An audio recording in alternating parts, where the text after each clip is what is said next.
Eram 34 perguntas oficialmente anunciadas pelo Governo, que afinal fez mal as contas. São 36.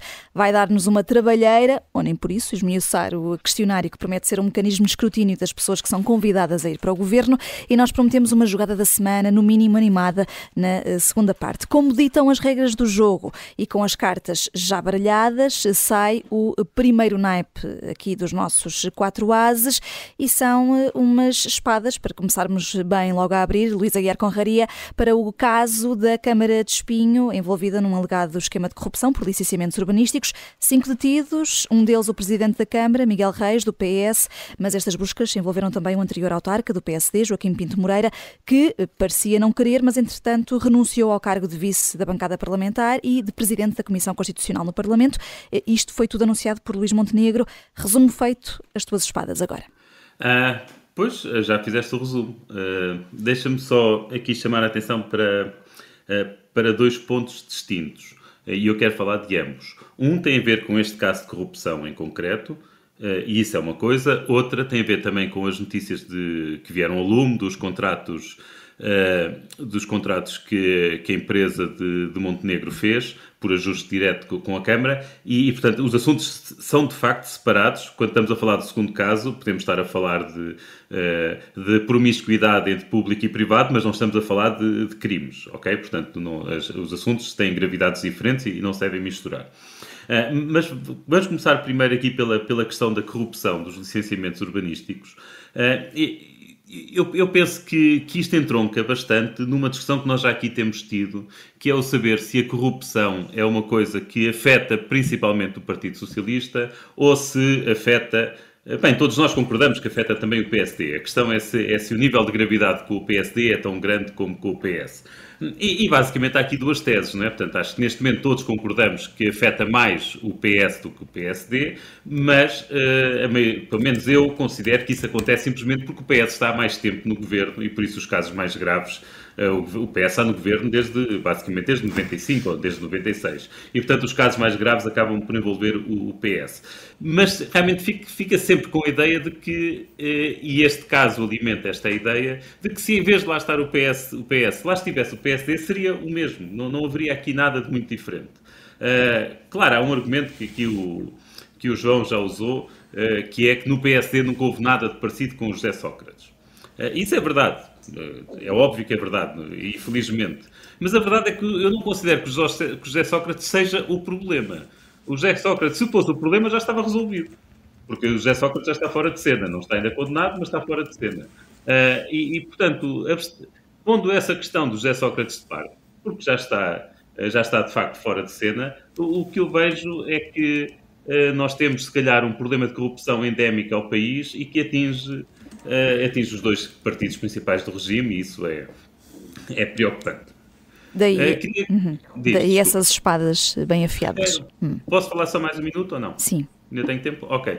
Depois queria falar da questão dos ajustes diretos, porque isso é outro dos problemas que a nossa economia portuguesa tem, que é a questão da enorme promiscuidade entre público e privado e a forma como tantos privados se alimentam do erário público. Portanto, nós já falámos aqui de problemas éticos, por exemplo, o caso da Rita Marques e outros, que voltam para as empresas depois de terem estado no governo. Quer dizer, estes casos, do ponto de vista ético, são bastante mais complicados. Podem não ser ilegais, mas são eticamente muito mais complicados. O Montenegro foi vereador da Câmara, tinha na Câmara pessoas do seu partido, pessoas que são consabidamente seus amigos próximos, e anda ali a fazer contratos. Portanto, isto é uma promiscuidade público e privado que afeta o funcionamento do setor privado, que atinge, que viola as regras da concorrência. E pronto, e de facto acho que uma pessoa, quando vê estes casos todos, percebe porque é que a economia portuguesa tem tanta dificuldade em desenvolver-se. João Marcos de Almeida, queres, não sei se trunfar ou se assistir? Não. 2 pontos muito rápidos. Eu concordo com o Luís que a principal diferença é o tempo que o PS tem estado no poder. Se o PS tivesse muito tempo no poder, também haveria seguramente pelo menos mais casos envolvendo militantes do PSD, Mas eu, apesar de tudo, faço uma diferença entre o PSD e o PS e que agora não tem a ver com o Sócrates, que é a maioria, quer dizer, há muitos militantes do PSD, sobretudo os altos que ocupam cargos de ministros, os altos militantes, que têm mais carreiras no setor privado e na sociedade civil e que dependem menos do Estado do que no PS.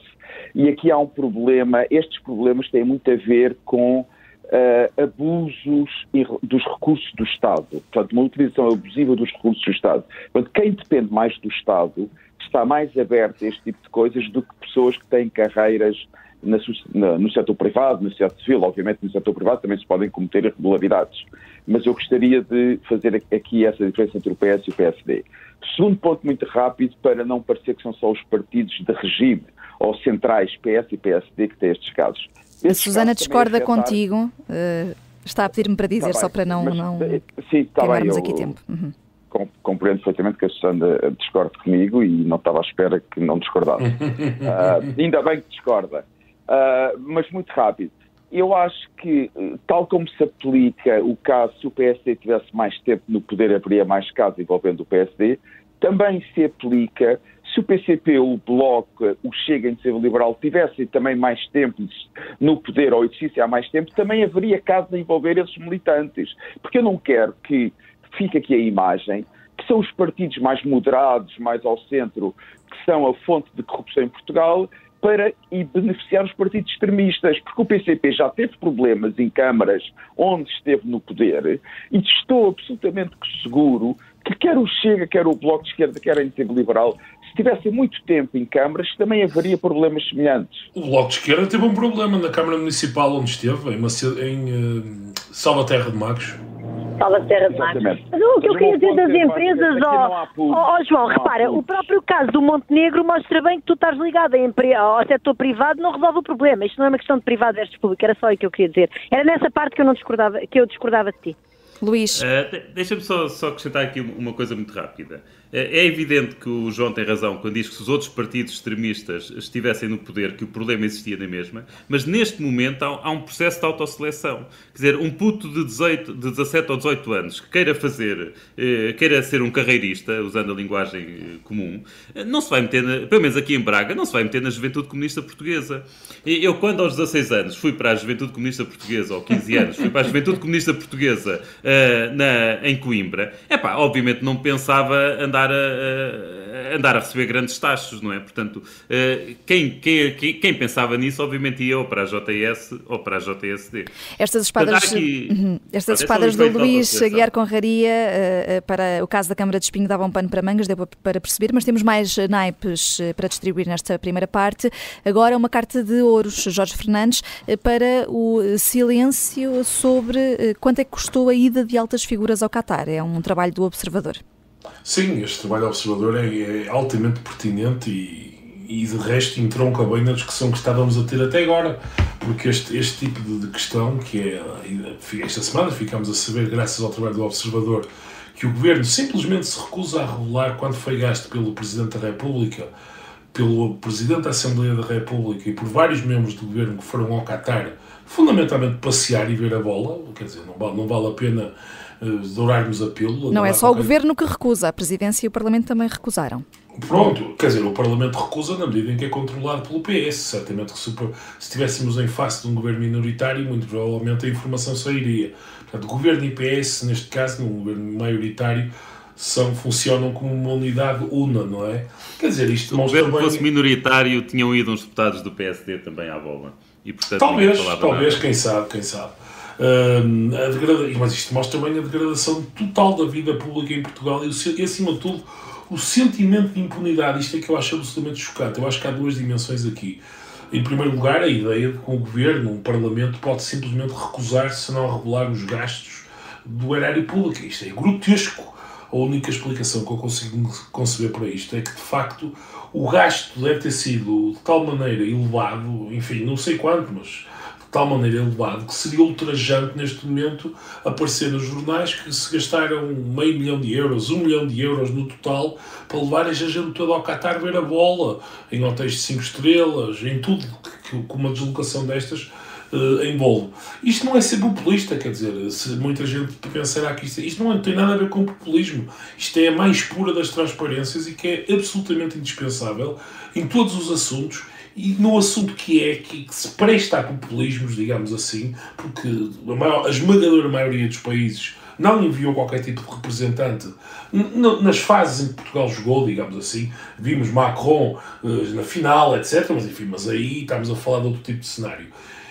E, acima de tudo, o que me interessa mais neste caso é o facto dos eleitores deixarem isto passar. Isto está de tal maneira normalizado na cultura política portuguesa, noutros locais, noutros países, com culturas políticas muito mais exigentes de transparência.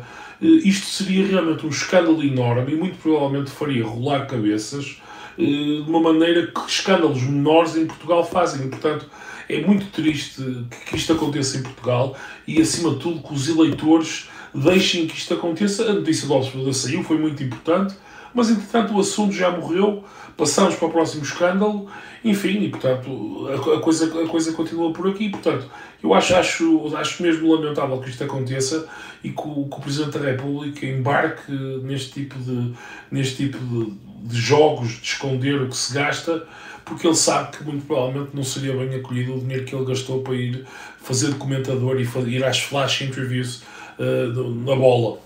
É um artigo extenso que está publicado no site do Observador, assinado pelo nosso editor de política, Rui Pedro Antunes. Vamos passar para os dois naipes que ainda faltam nesta primeira parte. Uma carta de copas, João Marcos de Almeida, e é para todos os europeus, ou para os europeus em geral, quase todos, 74% da população europeia defende o apoio à Ucrânia, apesar dos custos económicos desta guerra. Exatamente. Portanto, é para quase todos os europeus, para a maioria dos europeus. Nós recordamos todos que no final do verão, para setembro, outubro, toda a gente temia que a meio do inverno, ou durante o inverno, as populações europeias deixassem de apoiar o apoio à Ucrânia por causa dos custos económicos e, sobretudo, os custos energéticos desse apoio. Como sabemos muito bem, parte do apoio à Ucrânia tem a ver com os europeus deixarem de comprar energia, gás e petróleo à Rússia, o que tem um impacto no dia-a-dia das pessoas, portanto toda a gente temia isso. Mas ontem o Eurobarómetro mostrou, não só como disseste, Vanessa, que 74% das populações da União Europeia continuam a apoiar que se ajude a Ucrânia na guerra contra a Rússia, com mais cerca de 83% apoiam que a União Europeia se torne completamente autónoma em termos de energia em relação à Rússia. Portanto, apoiam, mesmo que isso implique custos, como está a implicar, que os europeus deixem de comprar petróleo e gás à Rússia. De todos os países da União Europeia, apenas 3 têm menos de 50% de apoio à guerra na Ucrânia, ou apoio à guerra na Ucrânia. A Grécia, a Eslováquia e a Bulgária estão nos 40 altos, 47, 48. A França e a Alemanha, os principais países, apoiam com cerca de 74, 75%. Mas também queria sublinhar, e isto para mim é uma razão de orgulho, que Portugal está entre os 5 países da União Europeia que mais apoiam a ajuda da União Europeia à Ucrânia. Mais que a Polónia e que os países bálticos. 92% dos portugueses apoiam que se continue a ajudar a Ucrânia. A Dinamarca também são 92% e só há 3 países acima de Portugal. A Holanda, a Finlândia e a Suécia. Portanto, eu acho que isto é motivo para os portugueses sentirem orgulho em si próprios, porque continuam a apoiar com uma larga maioria. Bem sei que Portugal não sofre muitos dos custos diretos que outros países sofrem, mas sofre custos indiretos.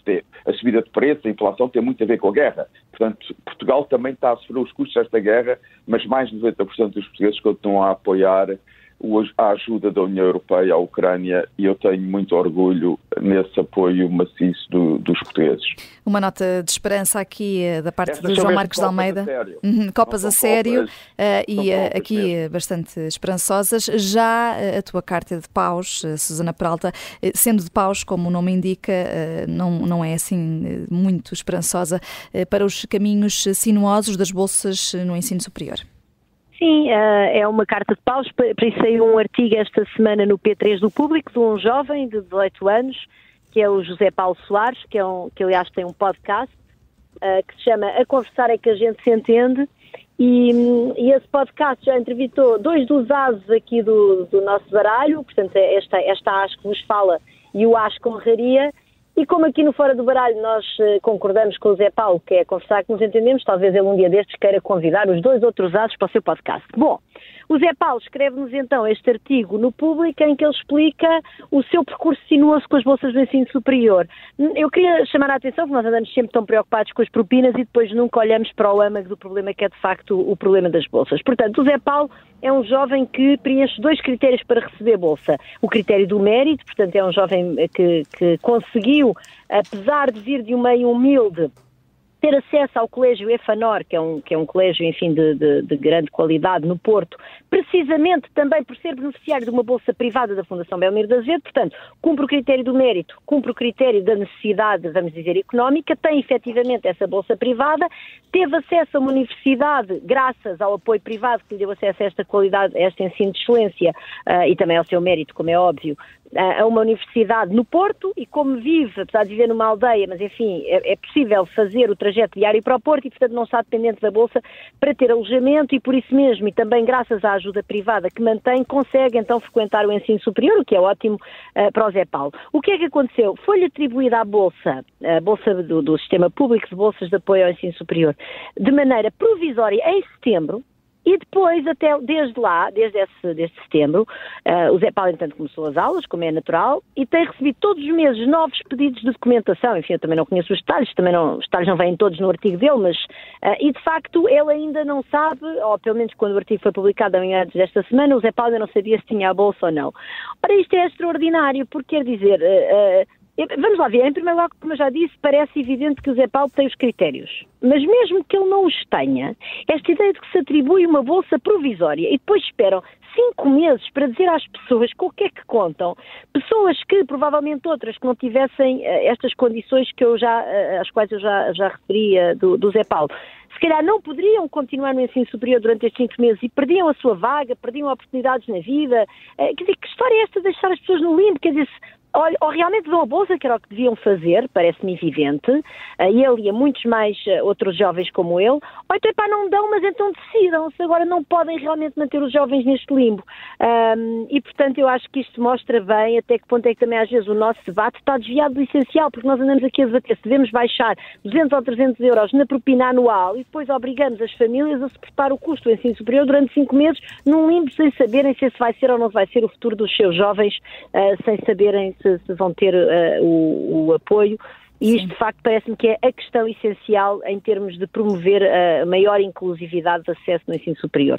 A indignação da Susana Peralta é partilhada pelo Jorge Fernandes, que de resto tem trazido muito este tema também das bolsas do ensino superior aqui ao Fora do Baralho. Vamos fazer uma curta pausa, fica a promessa de, na segunda parte, respondermos mais ou menos ao questionário do Governo para escrutinar os governantes.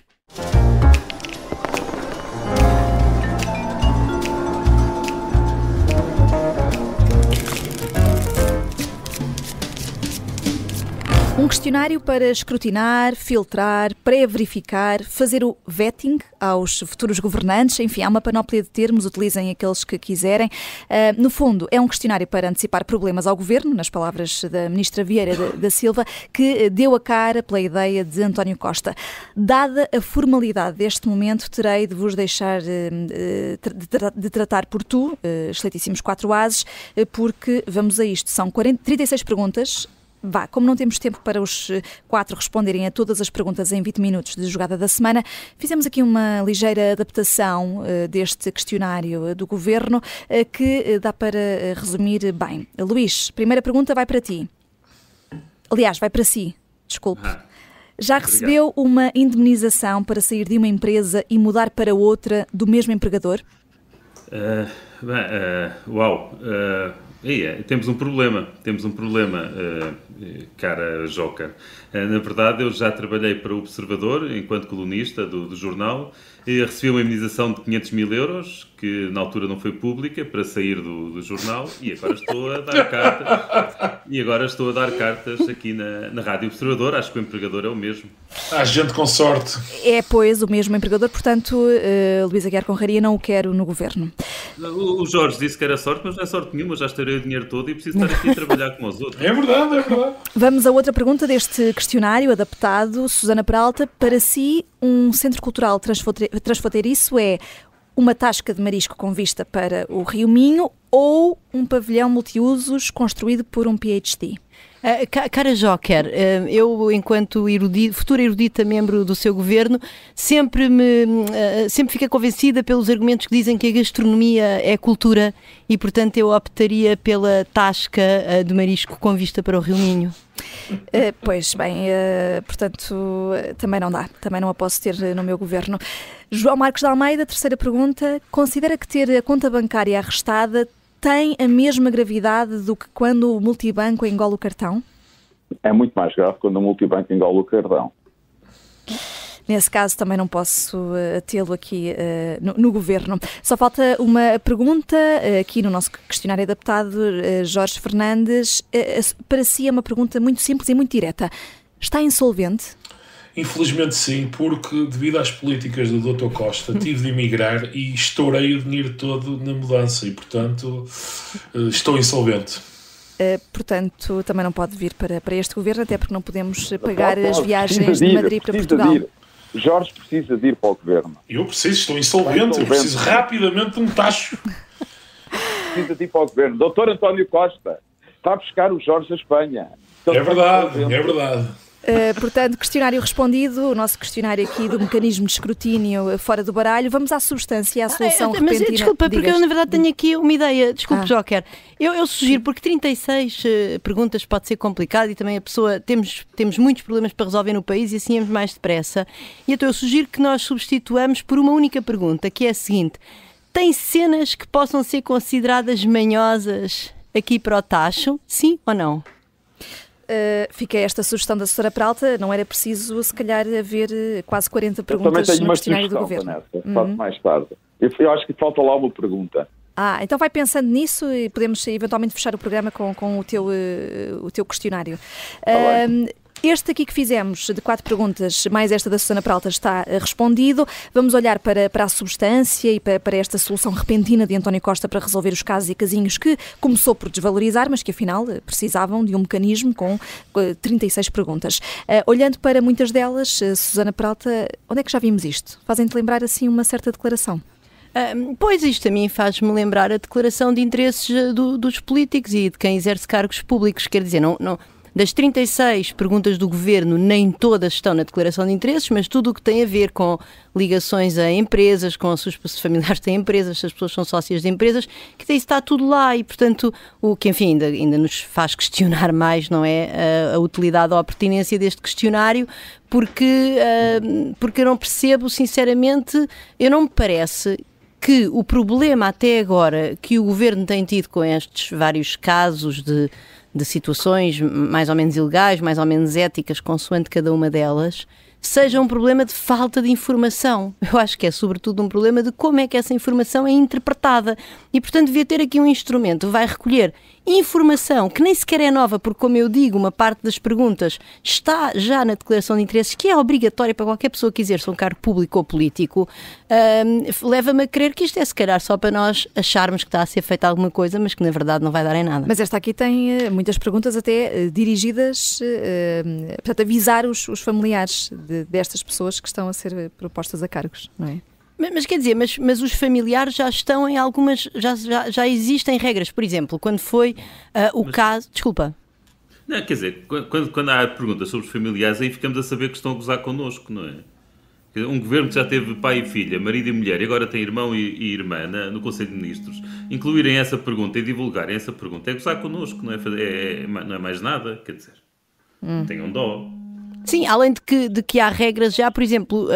as empresas detidas por familiares, por exemplo, não podem participar em processos de contratação pública. Portanto, quer dizer, não sei, se calhar em vez de fazerem perguntas deviam fazer um compêndiozinho com o manual das regras, que é aquilo que nós fazemos, por exemplo, aos alunos que chegam de novo a uma faculdade. Na minha certamente fazemos isso. Estou aqui as regras, isto é, digamos, aquilo que nós esperamos de vós. E então se calhar é isso, olha, em vez de fazer estas perguntas, nós sugerimos aqui mais uma sugestão fora do baralho, para além do questionário alternativo, que é um manual com as regras principais a que está sujeito qualquer pessoa que exerça a coisa pública, se não, ou que exerça cargos em nome da coisa pública, se não tiverem tempo, e é verdade que os diplomas são dispersos e há muitos, e é verdade que a nossa produção legislativa é caótica, e portanto que as pessoas então se informem sobre aquilo que é aceitável ou não, em vez de lhes estarmos a perguntar assim de maneira um bocadinho ad hoc e repetitiva e sem se perceber também muito bem o que é que vão fazer com este questionário. Porque depois... Mas Vanessa, só um ponto rápido, Susana. Este confessionário é a maior demonstração que o PS não tinha cuidado algum nas pessoas que convidava para o governo, porque eu olho para aquelas perguntas e parto do princípio que aquelas perguntas deviam ser feitas. A maior parte daquelas perguntas já deviam ser feitas. O que é que isto acrescenta? Porque se não faziam aquelas perguntas, não tinham cuidado. Como se vê. E não tinham. E não tinham, não é? Exatamente. Portanto, este questionário é a maior confissão. O António Costa disse ao país, nós até agora não tivemos cuidado algum com o modo como convidámos pessoas para o governo. A partir de agora vamos ter cuidado fazendo as perguntas mais elementares que se possa imaginar. Mas repara, João... Eu acho que ainda é pior do que isso, não é? Desculpa. Não, mas o Medina disse, não é? No Parlamento, que tinha falado com a Alexandra Reis uma vez. Exato, não disse quanto tempo, mas provavelmente não teve tempo de lhe fazer estas perguntas. Não, deve ter sido.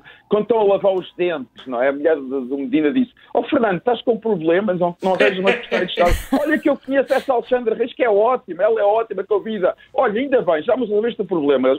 Hoje vou dormir mais sossegado. Pronto. E no dia seguinte de manhã telefonou para a Alexandra Reis e convidou para ser secretária de Estado. Ora, o João Marcos Almeida não estava a falar mal de Fernando Medina, estava apenas a fazer publicidade à saúde oral. Oral dos portugueses. Quando digo, as subliminares têm de ser explicadas. Estavam a beber café, estavam a tomar têm de ser explicadas. Vanessa, eu nisto, quer dizer, aliás, o meu naipe da semana, se isto não tivesse vindo para a segunda parte, teria sido exatamente Copas para Costa. Porque acho absolutamente extraordinário como é que depois dos disparates todos que ele fez na nomeação de secretários de Estado e ministros nos últimos tempos, consegue pôr todas as pessoas a discutir uma absoluta irrelevância. Isto é uma lista de perguntas sem qualquer interesse, que responde em 15 ou 20 minutos. Está muito longe de ser um inquérito exaustivo. É obviamente feita às 3 pancadas. Isso é uma coisa feita na última semana, onde, quando isto passou de 34 para 36 perguntas, não foi porque contaram mal, foi porque alguém se lembrou de mais 2 perguntas que acrescentaram lá. Exatamente. Um e-mail que chegou atrasado. Isto é tudo, obviamente, feito às 3 pancadas. E estamos aqui a discutir uma coisa que é absurda, que é... Um primeiro-ministro convida quem quer para ministro, os ministros convidam os seus secretários de Estado e eles escolhem e são responsáveis pelas escolhas que fazem. Quer dizer, ponto final, que isto funcionou. E depois há esse lado, Luís, manhoso, que é querer envolver o Presidente da República. Pois, mas aí o primeiro-ministro, isso é manhoso. O Presidente da República... Sim, mas aí o Marcelo chega bem para eles, não é? Claro, é obviamente. Não, mas abre um precedente. É que está... António Costa, com estas soluções sem serem pensadas, ele deve ter lembrado durante o debate, olha, vou mandar esta para me safar, não é? Estas soluções sem serem pensadas podem abrir precedentes perigosos, que é orientar o regime político no sentido de uma maior presidencialização, não é? Portanto, o Presidente da República, há razões porque o Presidente da República não deve ter nada a ver com a nomeação de membros do Governo. Mas porquê é que Marcelo Rebelo de Sousa terá concordado com a segunda versão desta proposta, Jorge? Porque isto é uma treta. Porque isto não serve para nada. Jorge, respondi por ti. Não, antes de mais devo dizer que adorei o questionário e acho que no próximo verão deve substituir o questionário russo nos jornais, assim um best-of para perguntar às pessoas o que é que elas acham, e seria interessante perguntar às pessoas que estão insolventes a ver o que é que elas iam dizer. Isto é claramente uma cortina de fumo para não mudar rigorosamente nada. Eu concordo com tudo o que foi dito, claro. E acho que a tentativa de envolvimento de Marcelo Rebelo de Sousa é baixa. Acima de tudo é baixa. É baixa política. Jorge, desculpa lá. Mas isto é uma cortina de fumo para não mudar rigorosamente nada. Mas não há nada para mudar. Quer dizer, eles que escolham bem os ministros, os bons e bem os secretários de Estado. Não, claro, não. Mas eu acho que é um problema maior que isto. Durante 40 anos não houve problema nenhum a nomear ministros e secretários de Estado. Eles queriam e depois eram responsabilizados por isso. E agora não, eu concordo contigo. Durante um ano o Costa dá tiros nos pés, a seguir a tiros nos pés, vai-se alterar isto? Não, eu concordo contigo, até porque, quer dizer, a ideia de... Vamos lá ver, do ponto de vista orgânico, a ideia de centralização de todas as nomeações é completamente irracional. Isto tem que haver um processo de delegação, como tu estavas a dizer, em que os ministros escolhem os secretários de Estado. Quer dizer, não é o primeiro-ministro, nem é a coordenação política central do governo que vai estar a fazer uma fiscalização de cada subsecretário de Estado de áreas recônditas. Quer dizer, não tem tempo, é irracional, nem tem informação suficiente sobre isso. E, portanto, isto é uma coisa ridícula, não é? Aliás, vocês lembram-se que na sequência do Family Gate, na altura o Costa anunciou a criação da entidade da transparência, que nunca saiu do papel, em parte por falta de vontade política e noutra parte porque houve umas tentativas de instalação aquilo em Coimbra, pois em Coimbra não havia condições logísticas para instalar aquilo, enfim, é todo um filme. Mas olha que o Tribunal Constitucional tinha prometido que ia instalá-la até ao fim de 2022. Sim, olha, já estamos em 23. Pois é, mas o problema é que há uma série de questões, porque há gente que quer fazer aquilo em Coimbra porque acha que Coimbra não merece e que deve ter... Há um grande debate dentro do próprio Tribunal sobre isso e, portanto, não me parece que... Enfim, mas acima de tudo acho que há falta de vontade. Claro que há falta de vontade, porque tu podes instalar provisoriamente e depois logo decides, como é óbvio. Mas o problema central... Só um ponto rápido em relação ao questionário. O questionário é completamente irrelevante, mas mostra uma coisa importante, é que António Costa está realmente cansado, está desorientado, está perdido, e isso é que é o problema político sério, porque ele é primeiro-ministro até final de outubro de 2026. O mandato dele só acaba em 2026 e nós temos um primeiro-ministro com maioria absoluta que cada vez dá mais sinais de desorientação e cansaço. E houve outra coisa que aconteceu esta semana no Parlamento que eu gostaria de sublinhar. António Costa atacou de uma maneira que eu nunca tinha ouvido atacar aquela secretária do Estado que, entretanto, saiu e ia para um grupo de turismo privado. Rita Marques, exatamente. Por exemplo, nunca atacou desse modo Miguel Alves, que ainda por cima trabalhava diretamente com ele. Isto é uma coisa nova. Isto manda sinais para dentro do PS que podem agravar a conflitualidade dentro do PS e a falta de confiança do PS no Primeiro-Ministro. Porque se para o público em geral o que António Costa disse pode parecer uma coisa boa, não é uma coisa positiva, para dentro do PS o sinal é de que o chefe deixou de nos defender, de defender os militantes e quem esteve no seu governo. E isso num partido político normalmente leva a problemas dentro desse partido político. Portanto, eu acho que começa a haver sinais de que não só o Costa está desorientado, mas que a conflitualidade dentro do PS vai começar a aumentar, porque há uma coisa que as pessoas no PS já perceberam. António Costa não vai ter um outro mandato, não vai continuar líder do PS depois de deixar de ter primeiro-ministro. Portanto, a luta pela liderança do PS vai acentuar-se porque o próximo líder do PS será o próximo candidato do PS a primeiro-ministro. E não será António Costa. Não, eu concordo. Eu acho que o João tocou aqui num ponto central, que é um dos problemas os partidos políticos, portanto, dividindo agora a ideia entre o governo e o partido e o governo não serem exatamente a mesma coisa, porque em princípio não devem ser. Os partidos têm como função, uma das funções centrais, o recrutamento de elites. E a questão que tudo isto mostra é que o partido, as estruturas intermédias do PS estão completamente podres e corrompidas e, portanto, já não têm a capacidade de triagem que antigamente tinham, quer dizer, um partido qualquer, o PS, o PSD, o que deveria acontecer é que no fundo, quem tem acesso a este tipo de... aos sítios mais altos do poder, já passou por uma grande triagem dentro do próprio partido, nas estruturas do partido, e quer dizer, hoje em dia o problema é que vemos pessoas muito rapidamente a chegar da base do partido e muito rapidamente a chegarem perto a lugares de secretários de Estado, subsecretários de Estado, alguns ministros. Sendo que este exemplo dado pelo João Marques de Almeida, de Rita Marques, ela era independente quando entrou no governo.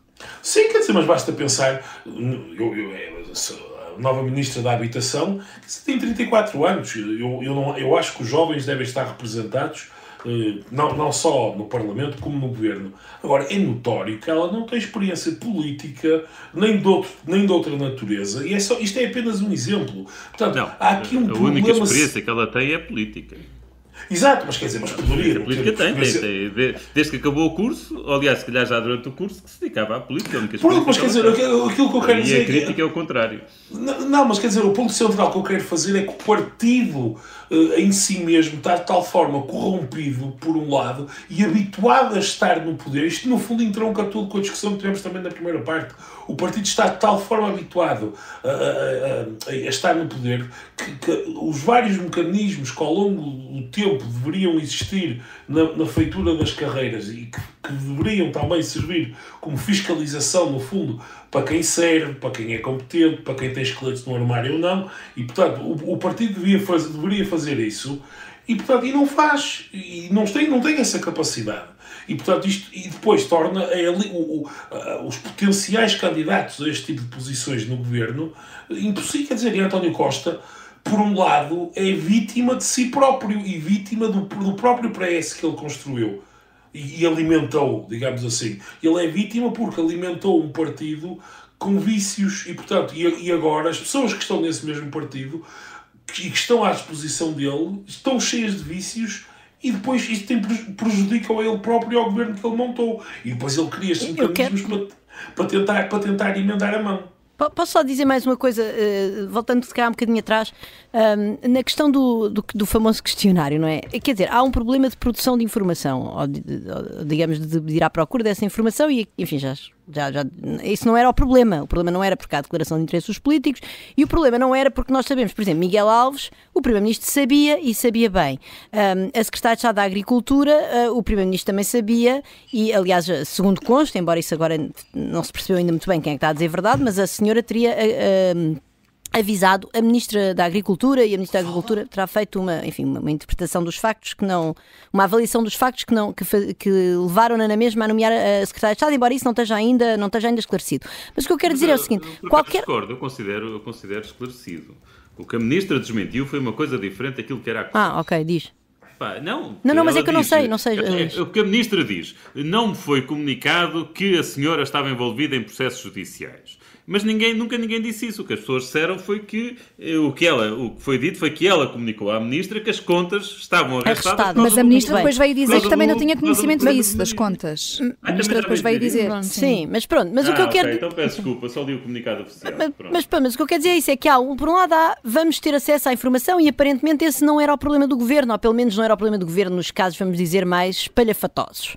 E depois há outro problema a seguir, que é o que é que fazemos com esta informação. E se este questionário não diz qual é a linha vermelha que António Costa vai pôr ali, ele pergunta às pessoas, por exemplo, têm contas no estrangeiro, e então depois quê? Se a pessoa tem uma conta no estrangeiro não pode ir para o Governo, sim ou não, ou é a partir de um montante, quer dizer, o Primeiro-Ministro tem que nos dizer qual é o seu critério, porque o seu critério, até ver, é muito maleável e é muito dependente da pressão de Belém e da pressão da opinião pública, porque a maneira como ele defendeu Miguel Alves até ao fim, e a maneira como ele também defendeu a Secretária de Estado no Parlamento para poucas horas depois aceitar a admissão ou admiti-la, isso também importa pouco, mostra que ele não tem esse critério, e é isso é que nós precisamos de saber enquanto eleitores, é qual é o seu critério, não é dizer-nos que agora inventou aqui um questionário que supostamente o vai fazer recolher informação que na maior parte dos casos e até prova em contrário já era pública e o Primeiro-Ministro já a sabia, ou pelo menos os membros do seu governo já a sabiam, e portanto esse é que me parece aqui também a questão mais importante, e que essa ainda ninguém nos disse e o Primeiro-Ministro ainda não nos disse.